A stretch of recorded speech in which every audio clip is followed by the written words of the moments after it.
আজকে চাউমিন দেখিয়ে তোমাদের শুরু করলাম। আমি এই যে মৌর টিফিন বানাচ্ছি। তো শুক্লা মৌ চ্যানেলে তোমাদের সুস্বাগত। আশা করি সবাই ভালো আছে, আমরাও ভালো আছি। এই যে সকালের বাসি কাজ মোটামুটি সব সারা হয়ে গেছে। আমি শাক এই যে কালকে বেছে টেছে রেখেছিলাম, বেলে শাক, ভেতো শাক বলে অনেকে। তো সেইটা এখন বানাবো। বাজারে রয়েছে মাছ, চিংড়ি মাছ। এখন এই শাকটা এমনি কড়াইতে বসিয়ে দিই, আর এই চাউমিনটা নামিয়ে চাও হয়ে গেছে। এই চা করে রেখেছি। সকাল 7টার মতো বাজে, মৌকে ডাকছি। 7টা না, 7:30 বেজে গেছে। তো টিফিনটা দিয়ে তারপরে ওকে মানে বক্সে তুলবো। এই যে বক্স রেডি করে দিয়ে তারপরে রান্না বসাবো। তার ভিতরে চা খেয়ে নেবো। ময়ূর বাবা উঠে গেছে, উঠে বসে আছে, ব্রাশ করবে, চা দেবো। আমি ওর টিফিনটা তুলে নিই বক্সে। তারপরে শাক এই দেখো আমি অর্ধেকটা করে নামিয়ে রেখেছি। হ্যাঁ, একটু কড়াতে তেল দিয়ে শাক দিয়ে লঙ্কা দিয়ে হলুদ লবণ দিয়ে একটু বয়েল করে মানে রেখেছি। এবার মাছ আনবে। মৌকে নিয়ে চলে গেছি স্কুলে। স্কুল থেকে মানে ছেড়ে দিয়ে তারপর আসার পথে মাছ নিয়ে আসবে। তো আমি এই জন্য করে ফেললাম। তারপরে এই দেখো পেঁয়াজ কলি, একটু গাজর আর একটু আলু দিয়ে ভাজা করছি। একটু পেঁয়াজ দিয়েছি। এটা ভাজা করতে করতে যদি এসে যায় তো ভালো। আর এদিকে দেখো ওলকপি আর আলু কেটেছি। 3-4টে পার্শি মাছ আছে, সেইটা দিয়ে ভাবছি বানাবো। আর যদি মাছ আনে সেটা ভেজে দিয়ে দেবো, ব্যাস হয়ে যাবে।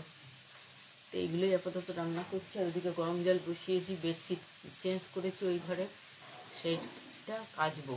আর মোয়ের 2-1টা জামা কাপড় আছে, সেগুলোও কেচে দেবো।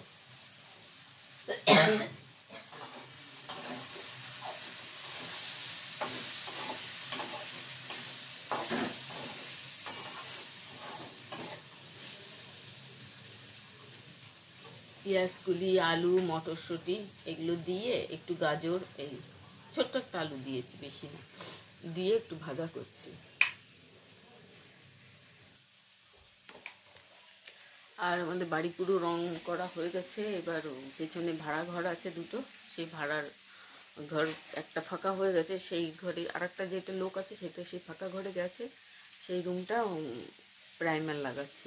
কালকে পরিষ্কার করেছে, পুরো প্রাইমার লাগিয়ে গেছে। এখনও সেই ঘরে রং মারবে। আর হয়ে গেলে ওই ঘরের লোকটা আবার এই ঘরে চলে আসবে, তারপর আবার এই পাশের ঘরটা করবে। তাই চলো তোমাদের একটু পরে দেখাচ্ছি। মেয়েদিকে এইটা নামিয়ে নিই, তারপরে দেখাচ্ছি। তো দেখো শোল মাছ নিয়ে এসছে, জানো তো। আর ওই দেখো লাউ নিয়ে এসছে, শোল মাছ আছে প্যাকেটে, চিংড়ি মাছ আছে। তা আমি এই যে আমার ফ্রিজে ছিল ওই আমুদি মাছ, সেগুলো এই যে ভেজে রেখেছি। ঠিক আছে, এই দেখো এগুলো ময়ূর বাবা খেয়ে নেবে। আর এই যে পাঁচটা ছিল পার্শি, সেটা এই ওলকপি আর আলু দিয়ে বানিয়ে ফেলছি। এই এখন ওই শোল মাছ কেটে রান্না করতে গেলে অনেক দেরি হবে। আমি এই যে কিছু জামাকাপড় ওই কেচে আসলাম, মাছ ভাজা বসিয়ে গ্যাস কম করে দিয়ে আমি জামাকাপড় কিছু কেচে আসলাম। বেডশিটটা ভেজানো হচ্ছে, ওটা পরে কাটবো। কেন এখন ওই শোল মাছ কাটতে অনেক টাইম, ধুতেও অনেক টাইম লাগে। ওগুলো পরিষ্কার করতে ভীষণ লালা লালা তো। তা ওইটা ভাবছি কালকেই করবো, আজকে আর করবো না। আরও চিংড়ি মাছ কটা বেছে কিছুটা যতটা আছে রেখে দেবো কালকের জন্য। আর কিছুটা এখন শাক ঘন্টর ভিতরে দিয়ে শাক ঘন্ট করে ফেলবো। আর কি, তো এই আজকে শ্বশুরকে দিতে হবে না, এই জন্যে আর বেশি কিছু রান্না করছি না। এই 3 পাত করেই আপাতত ছাড়তে। এই দেখো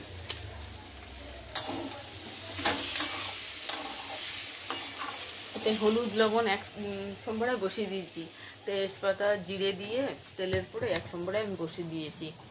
আর একটু এতে এই যে আদা, টমেটো, কাঁচা লঙ্কা পেশাই করা ছিল, ওখানে কাঁচা লঙ্কাও দিয়েছি কটা। আর এই যে পেশাই করা ছিল, কালকেই করেছিলাম, তার থেকে এই কিছুটা দিয়েছি। আর আর যা আছে আরও 2বার হয়ে যাবে। আমি দিই একদম অল্প অল্প, সামান্য সামান্য মশলা দিই, খুব বেশি মশলা দিই না। কেন মৌ খেতে পারে না তো, ঝাল হয়ে গেলে কষ্ট হয়। মোর বাবারও পেটের ডিস্টার্ব, সেই জন্য বেশি মশলা দিই না, জাস্ট একটু দিই। এই 1/2 চামচ কি 1 চামচ এরকম দিই।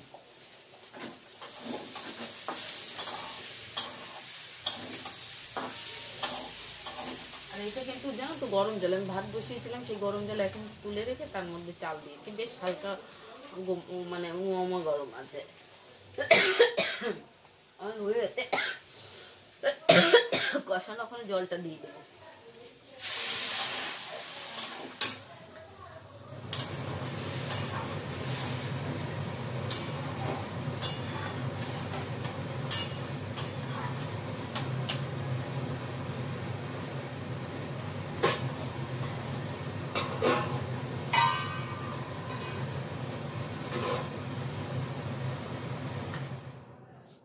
হোক। আমি এই দেখো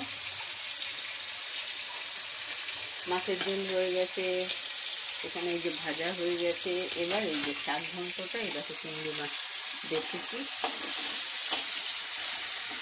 এবার এই তেলের উপরে রাঁধুনি দিয়ে ফোড়ন দিয়ে দেবো আমি।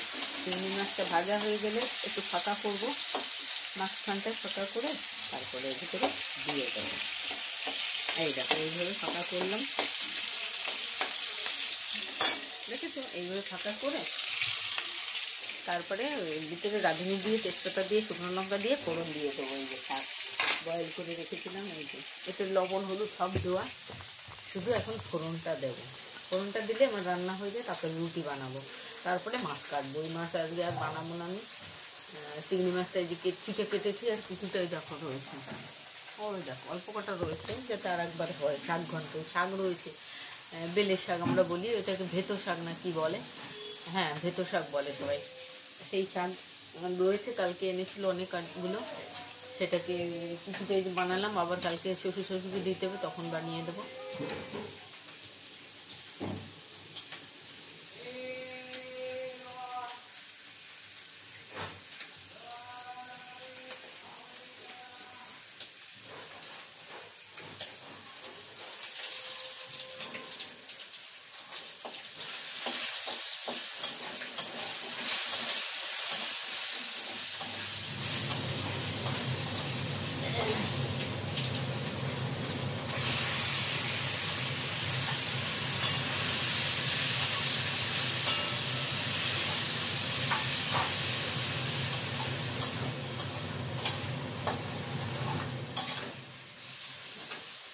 এই দেখো হয়ে গেছে। এবারে সামান্য একটু চালের গুঁড়ো দিয়ে গুলিয়ে দিয়ে তারপর নাড়াচাড়া দিয়ে নামিয়ে দেবো।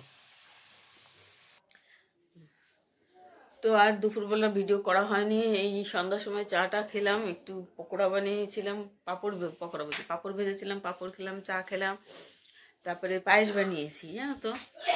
এই দেখো শ্বশুর শাশুড়িকে আমি দিয়ে এসেছি এক বাটি, এই হাঁড়িতে বানিয়েছিলাম, ছোট্ট একটা হাঁড়িতে। এই দেখো নামিয়ে রেখেছি, এই দেখো 2 বাটি, এই যে এখানে 3 বাটি। এই হচ্ছে পায়েস। আর এরকম বড় একটা বাটি, 1 বাটি ভর্তি করে দিয়ে এসেছি শ্বশুর শাশুড়িকে। এখন তো আর পিঠে পুলি খাওয়ার নেই, মানে যখন খাওয়ার দরকার ছিল সেই সময়টাই মোর খুব শরীর খারাপ, হসপিটালে অ্যাডমিট ছিল, এই জন্য আর আমরা এইসব কিছুই খেতে পারিনি। তো এই জন্য একটু পায়েস বানালাম, পায়েস বানিয়ে মোর বাবাকেও দিলাম, শ্বশুর শাশুড়িকে দিলাম। আমি খাবো, আমি খাইনি, অল্প একটু খেয়েছি। মৌ খেলে 1 বাটি, ওখান থেকে 2 চামচ আমি খেয়েছি। আর ভিডিওটা বেশি বাড়াচ্ছি না। ওই দেখো কি করছো, ওটা আমার চকের ডাব্বা, ভেতরটা দেখাই একটু, দাঁড়াও। পড়াশোনা হয়ে গেছে, পড়াশোনা করে উঠে এই পায়েস খেলো। দেখো অনেকগুলো চক, ঠিক আছে, হ্যাঁ এই তো ভালো। তো যাও, আর আমার কাছে বোর্ডও আছে। ঠিক আছে। মুখটা কেমন কালো হয়ে গেছে দেখেছো, শুকিয়ে কিছুদিন শরীর খারাপ হওয়াতে খুবই শরীরটা খারাপ ছিল, একদম খেতে পারতো না। এখন যাই হোক একটু খাচ্ছে, মুখটা শুকিয়ে গেছিল। তো ভিডিওটা আর বেশি কিছু বাড়াচ্ছি না, এই পর্যন্তই রাখছি। সবাই ভালো থেকো, সুস্থ থেকো।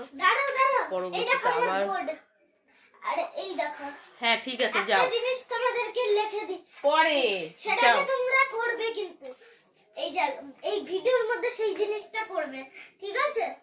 দাঁড়াও আমি লিখছি। তো আজীবন তো তাহলে এখানে রাখছি। সবাই ভালো থেকো, সুস্থ থাকো। আবার নতুন কোনো ব্লগ নিয়ে আসবো কালকে। Bye, ta-ta, like, bye by.